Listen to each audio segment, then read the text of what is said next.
Amen. Purihin po ang Panginoon sa buhay ng ating choir. So, di ako magsasawang purihin ka. Ano man ang maging sitwasyon po natin, tayo man ay nasa kasiyahan o tayo man ay nasa pagsubok. So, wala tayong dahilan upang hindi po natin purihin ang ating Diyos. Sapagkat siya ho ay Diyos na kapuri-puri at hindi ho siya nagbabago dahil nagbabago ho ang sitwasyon. Kaya nagbabago din po ang Panginoon. So hindi po.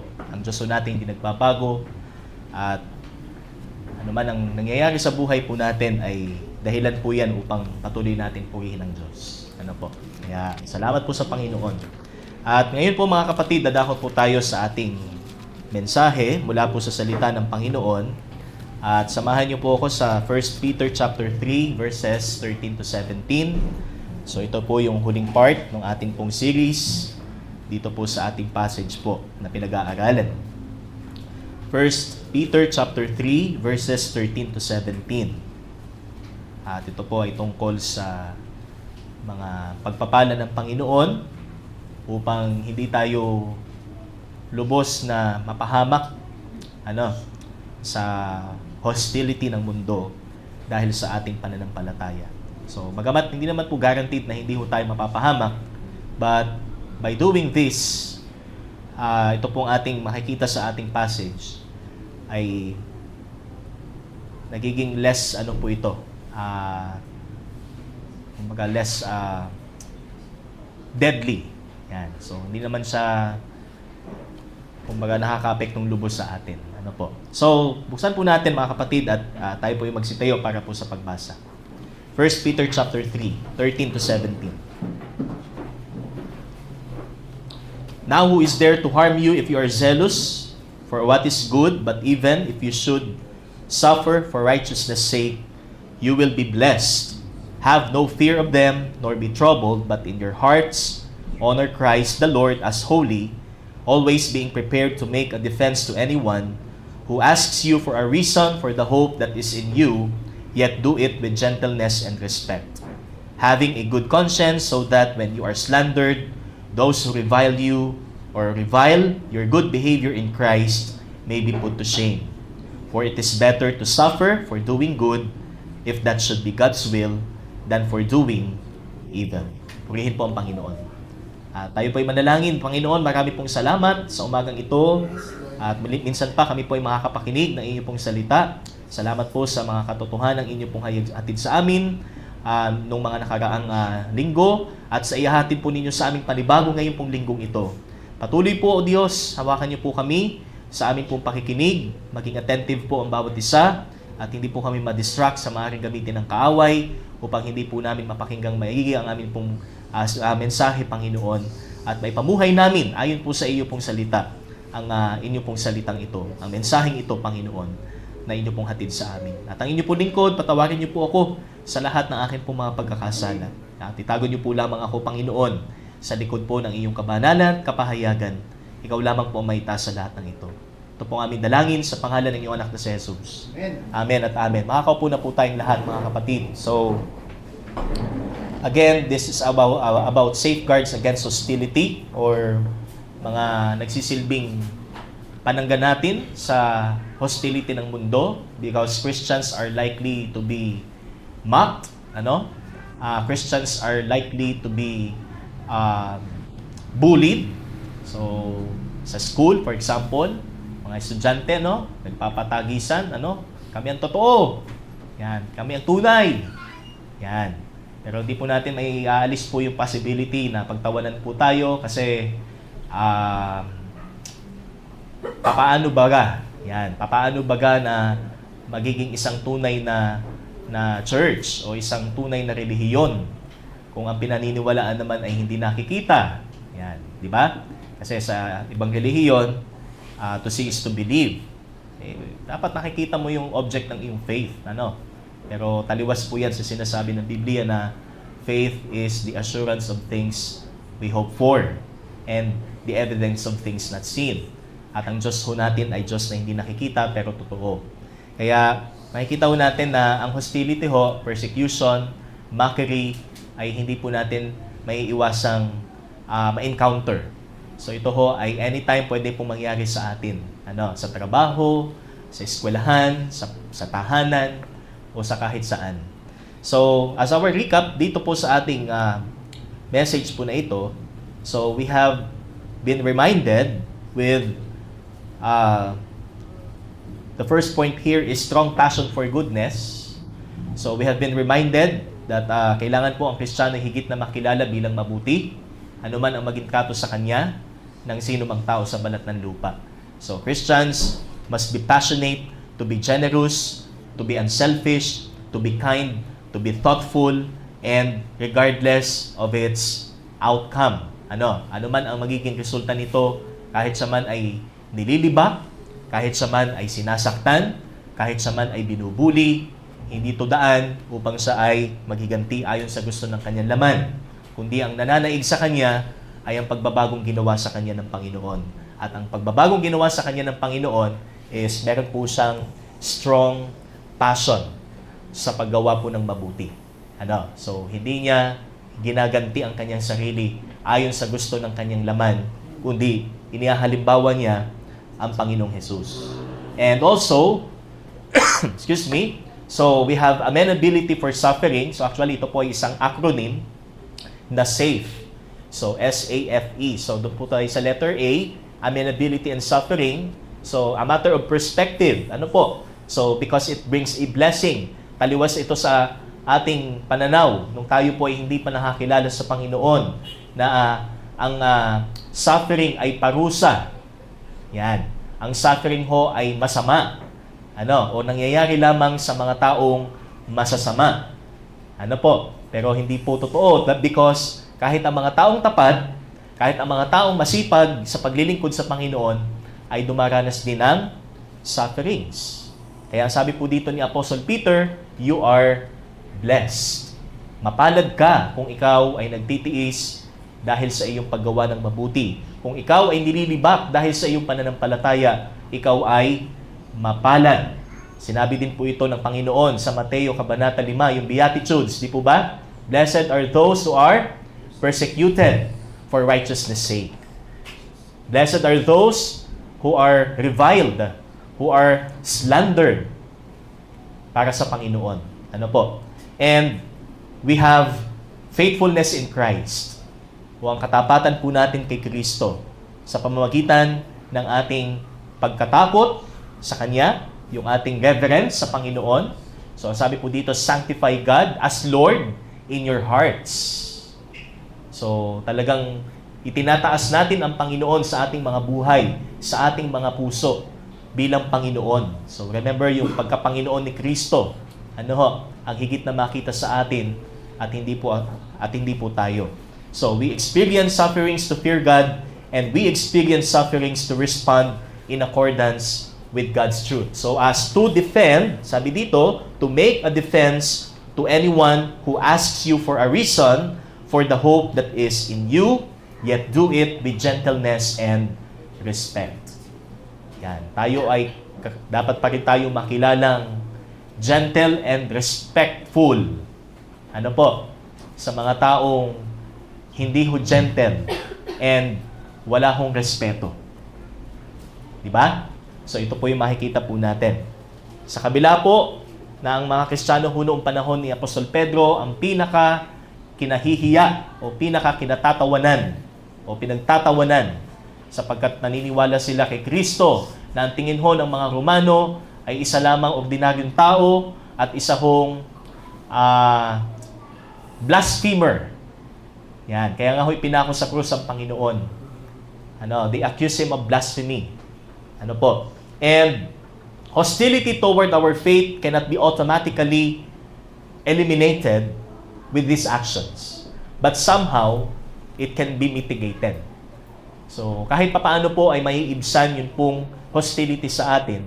Kapag tayo ho ay nagpapatuloy na maging passionate sa paggawa ng mabuti, sa ating pagtanggap sa mga pagtitiis, dahil po sa ating pagiging tapat sa Panginoon, at dahil sa ating faithfulness o yung katapatan po natin kay Kristo. Kaya sabi dyan, it somehow can be mitigated. An enthusiastic approach to good deeds and behavior, being amenable to his situation, and keeping his reverence for God and defense for the truth will enable the persecuted believer to enjoy the blessing of being a child of God. So, kagaya po ng isang bata na kung saan ay pinagtatawanan, nililibak, kinukutsa, let's say, dahil ang kanyang amay ganito-ganyan, for instance, merong disability yung kanyang ama. So, normally, ganun din po sa anak. Siya ay binubuli. Siya ay tinutukso, ayon sa kanyang ama.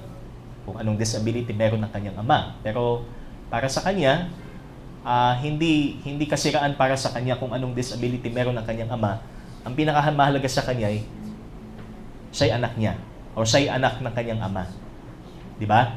So, ganun din po sa atin, mga Kristiyano. It doesn't matter kung paano tingnan ng mundo si Kristo. It doesn't matter kung paano kutsain ng mundo si Kristo. Ang mahalaga, meron tayong relasyon kay Kristo. Amen, mga kapatid? Amen. Masaya ho ba tayo? May relasyon tayo sa Panginoon? Amen. Yan. At sana sa pagtagal ng panahon, mas magiging masaya ho tayo sa relasyong ito. Mas tumitibay po ang relasyon natin sa Panginoon. Hindi ho tumatamlay o lumalamig. Ano po? Kasi yun po yung nagiging inclination ho natin bilang tao. Sa pagtagal ho natin, parang lumalayo ho tayo sa halip na lumalapit sa Panginoon.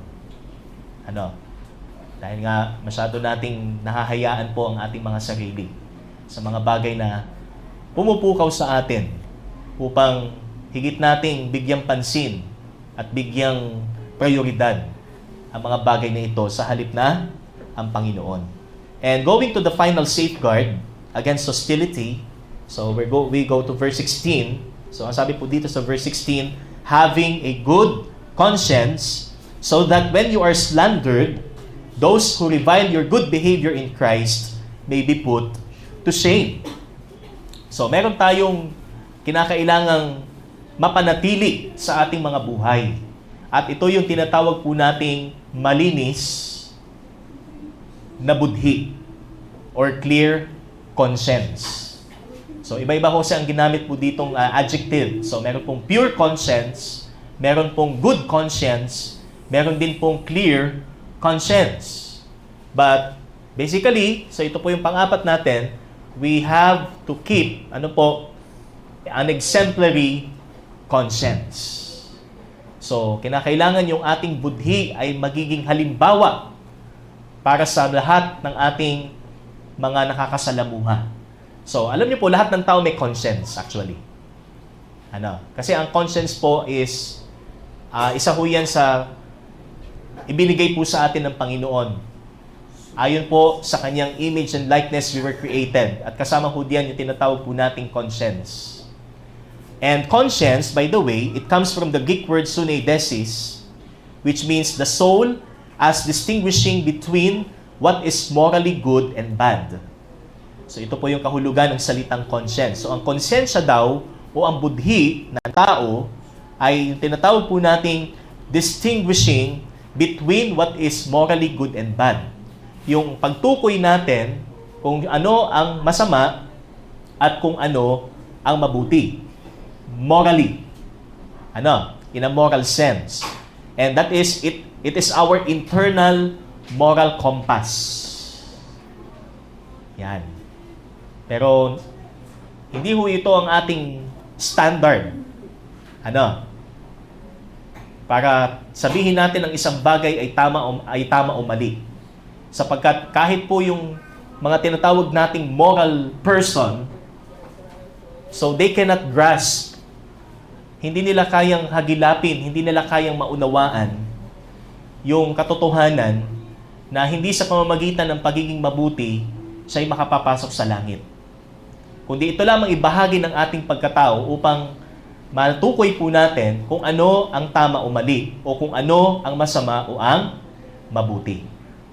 And dito po makikita natin, so this is the faculty of our being that discerns and judges, the one that affirms good behavior or condemns sinful behavior.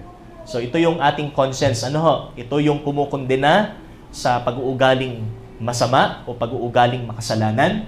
Ito rin po yung nag-a-affirm o ito yung pumupuri doon sa mabuting pag-uugali o mabuting asal. Yan. Di ba? We notice that behavior. Ano? So which behavior is good? Or which behavior, kung ano ba ang mabuti o kung ano ba ang masama. So ito yung conscience na tinatawag. And however, knowing that all have sinned and fall short of the glory of God, human conscience is not infallible. It can never be the ultimate judge for one's behavior. Only God can judge. Ano? So the ultimate judge here is God. Kasi tayo bilang tao, sabihin natin, kabuti ng taong iyan.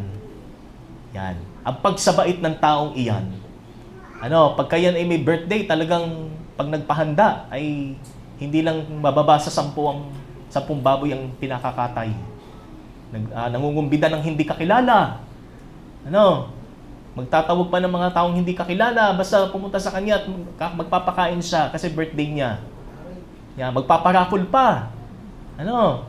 Tapos pag Pasko, mamimigay ng pang Noche Buena.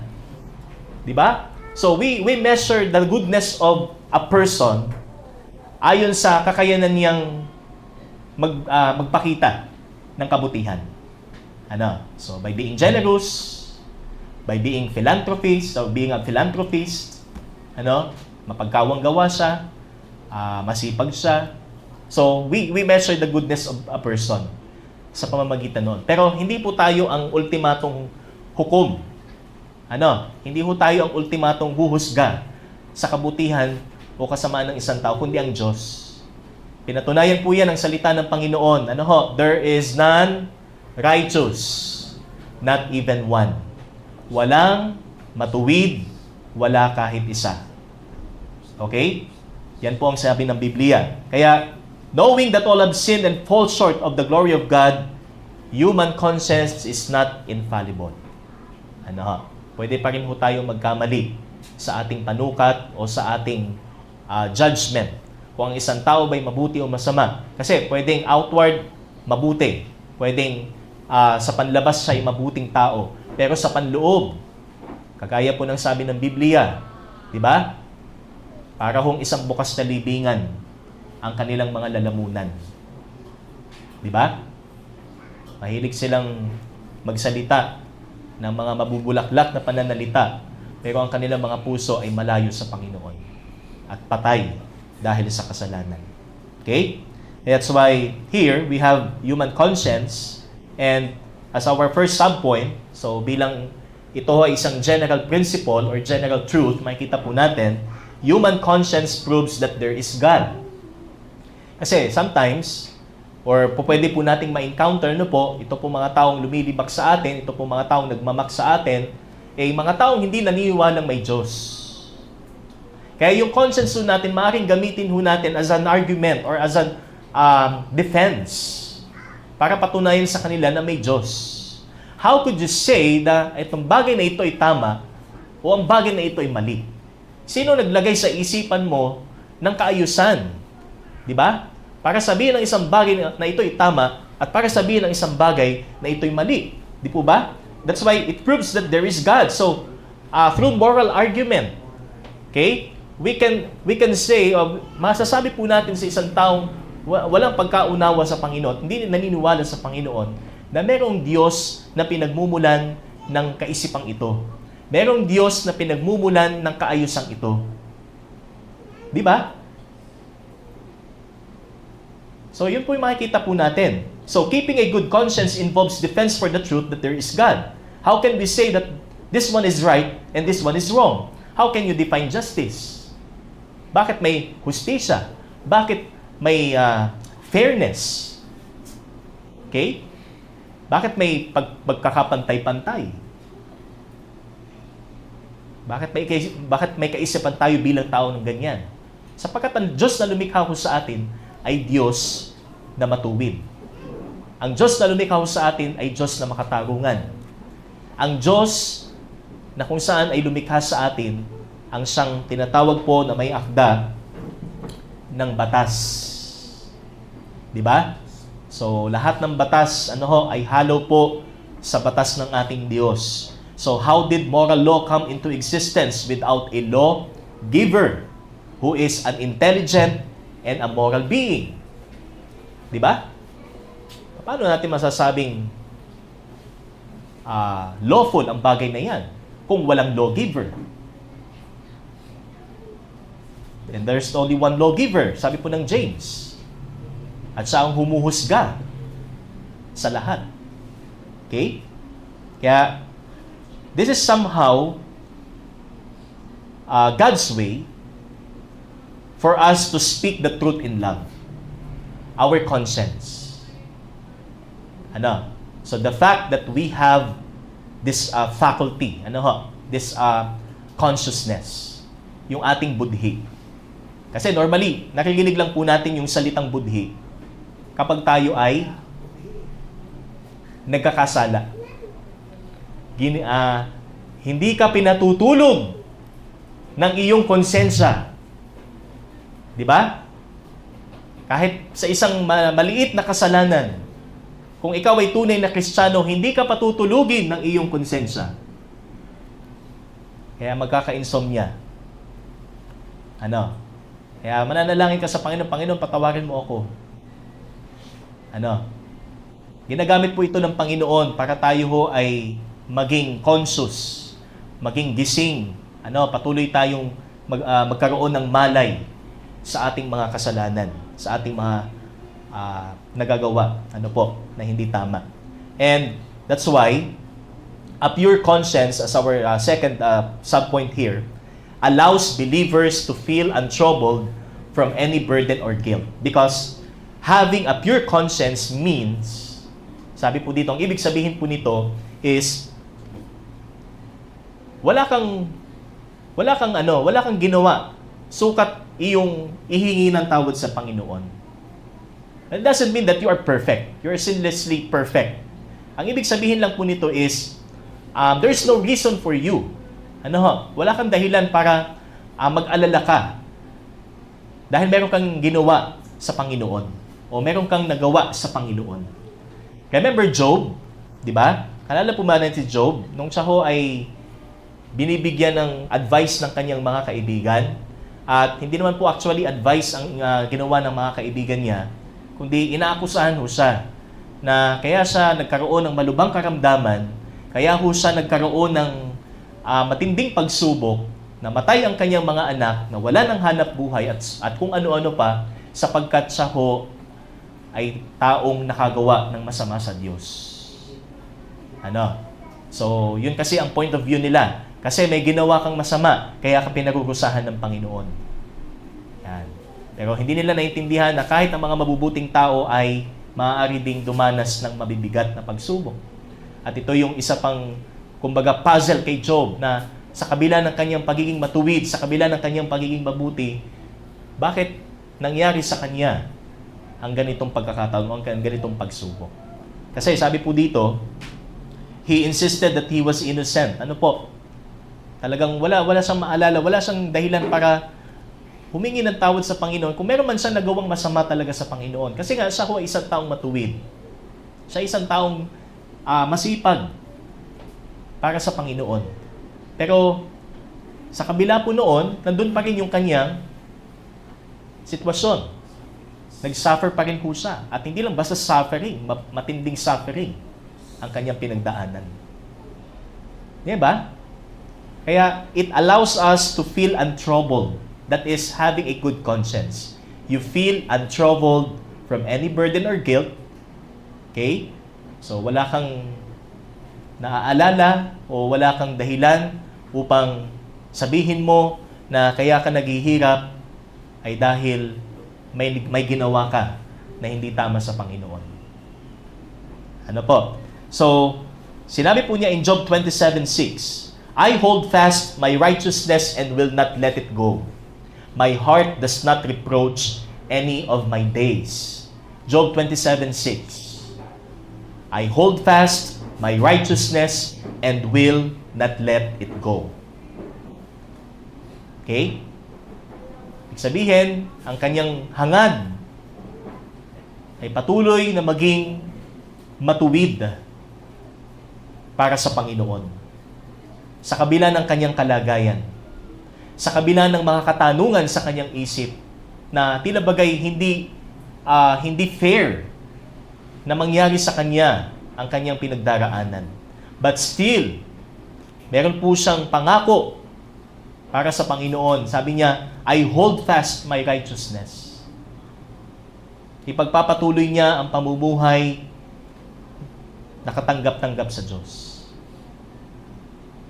Upang hindi ito maging dahilan, na maging kasiraan po siya sa mga tao na nalilibak sa Kanya o maninira sa Kanya. That's why Christians will keep their consciences pure if they remain comforted amid such hostility. That's why hold your integrity. Panghawakan po natin ang integridad o ang pamumuhay na tama. Amen po ba? Mga kapatid? So, hindi lang po ito tungkol sa abstinence from alcohol, abstinence from cigarette, abstinence from any kind of addiction. Okay? Pero hindi pa rin po tayo nakakaalis dyan. Sa totoo lang, kahit ko asukal ay nakaka-addict din. Diba?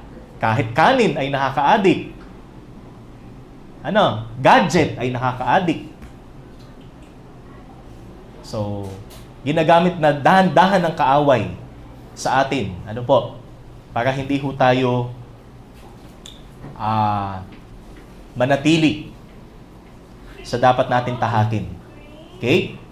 So, let us hold our integrity and do not violate your conscience.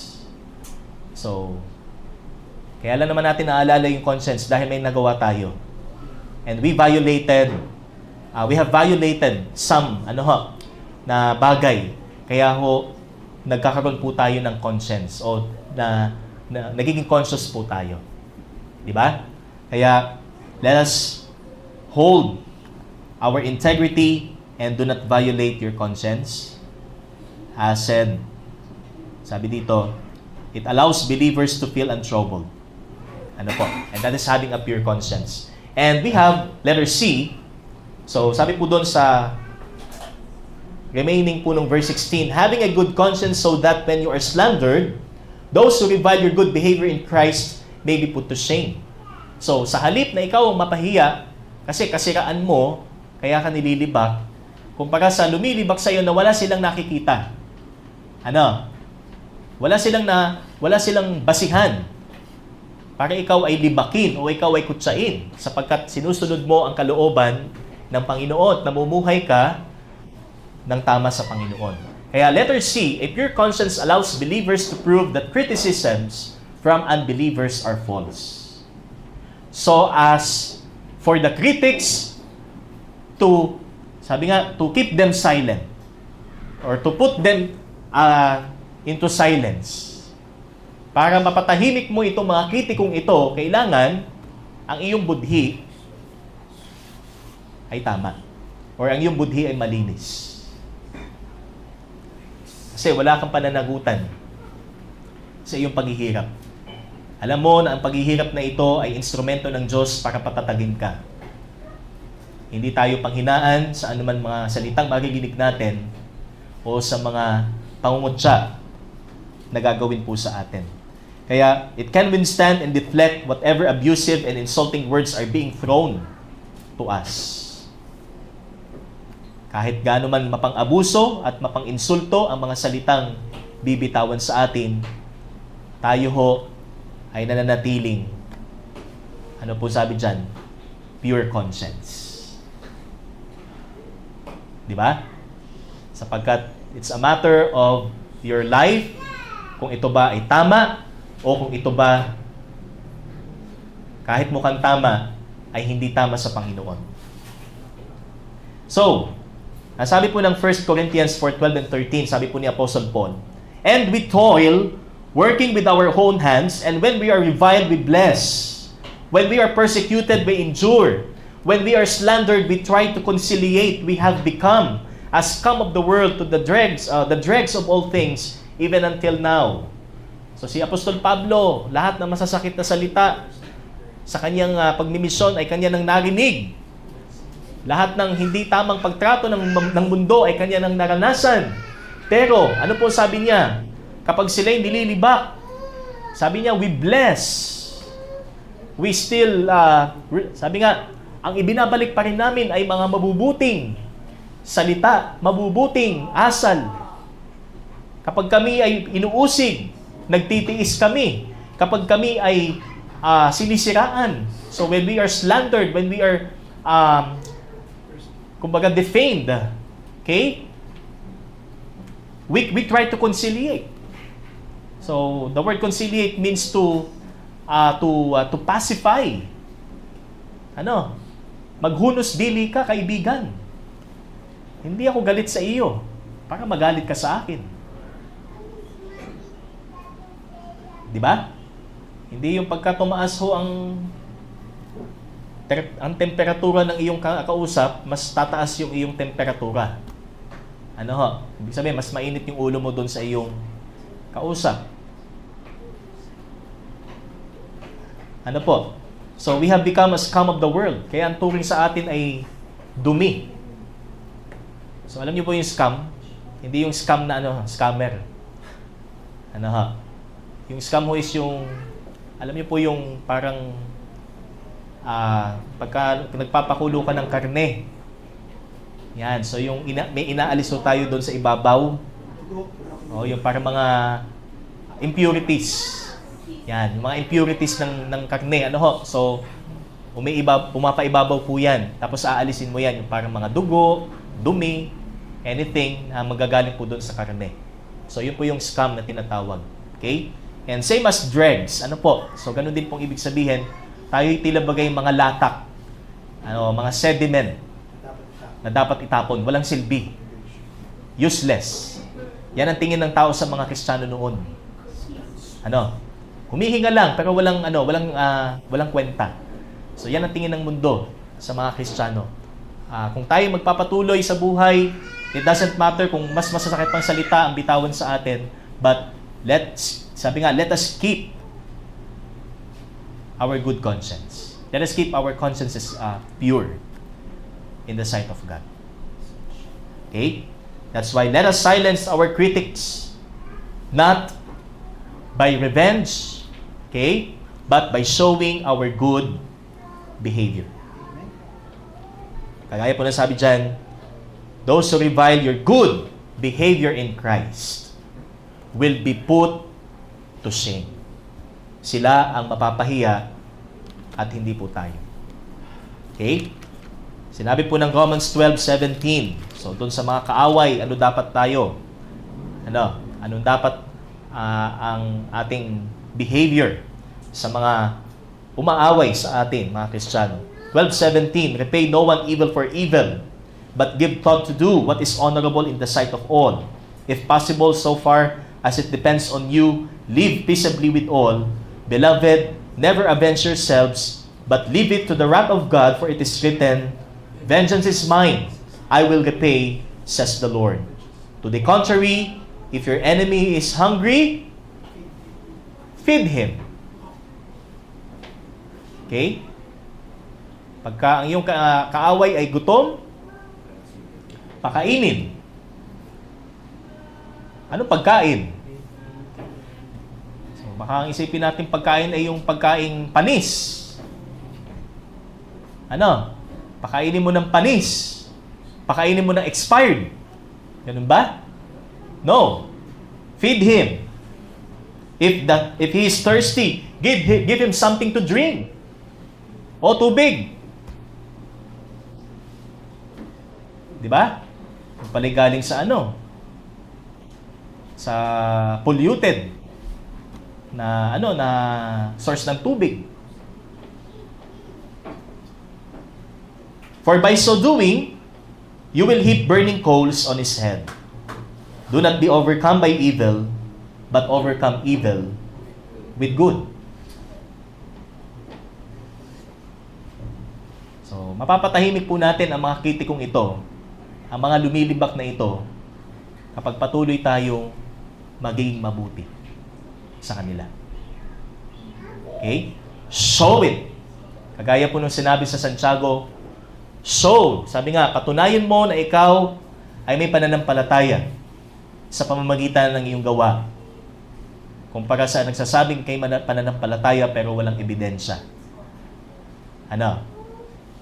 Yun po yung sinabi po doon. Patunayan po natin, di lang tayo nananampalataya na wala tayong ebidensya. Tayo ho ay may proof sa pamamagitan po ng ating kabutihan. Ang kabutihang bigay ng Panginoon sa atin. In times of hostility, to conclude, in times of hostility, being passionate to do good, amenable to suffer, faithful in service and defense for the faith, maintaining a good conscience, our enemies will be put to shame.